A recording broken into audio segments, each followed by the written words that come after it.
আসসালামু আলাইকুম রহমতুল্লাহ। কি বলবো বলেন। বৈষম্য বিরোধী ছাত্র আন্দোলনের কেন্দ্রীয় কার্যালয় রূপায়ণ টাওয়ারে গতকাল রাতে তালা ঝুলিয়ে দিয়ে সকলে পালিয়ে গিয়েছে।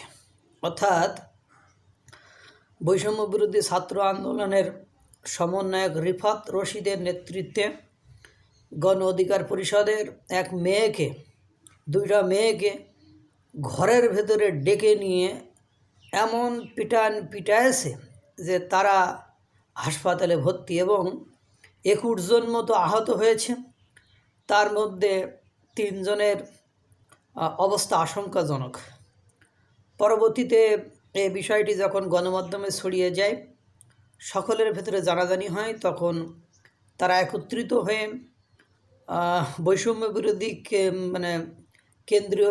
বিরোধীদের কেন্দ্রীয় কার্যালয়ে রূপায়ণ টাওয়ারের দিকে যায় 5 জন সমন্বয়কের পদত্যাগের দাবিতে।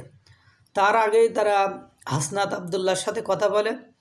হাসনাত আবদুল্লাহ শুনেছে ইয়েস নো ভেরি গুডের মতো অবস্থা।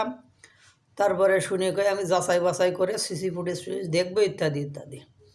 এত বড় একটা ঘটনা, তিনি এত বড় একটা নেতা, সেই নেতা শুনে উনি দেখবেন মাথা ফেটে 3 জনের আশঙ্কাজনক অবস্থা। তাদের কেন্দ্রীয় সমন্বয়ক ছাত্রছাত্রীদেরকে নেতৃত্ব দিয়ে পিটিয়েছেন।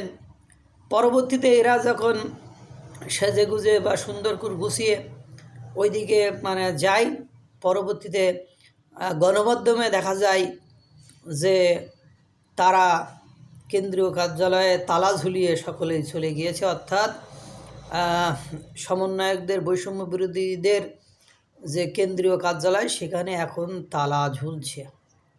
6 মাস পার হইতে পারল না, এর মধ্যেই কোন অভিযোগ নেই তাদের বিরুদ্ধে। চাঁদাবাজি, তারপরে মারামারি, সংঘর্ষ, দলবাজি ইত্যাদি ইত্যাদি, সব ধরনের সন্ত্রাসী কর্মকাণ্ডই তারা জড়িয়ে গিয়েছে।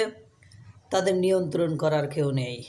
আল্লাহ তাআলা সকলকে ভালো রাখুক, সুস্থ রাখুক। আসসালামু আলাইকুম ওয়া রাহমাতুল্লাহ।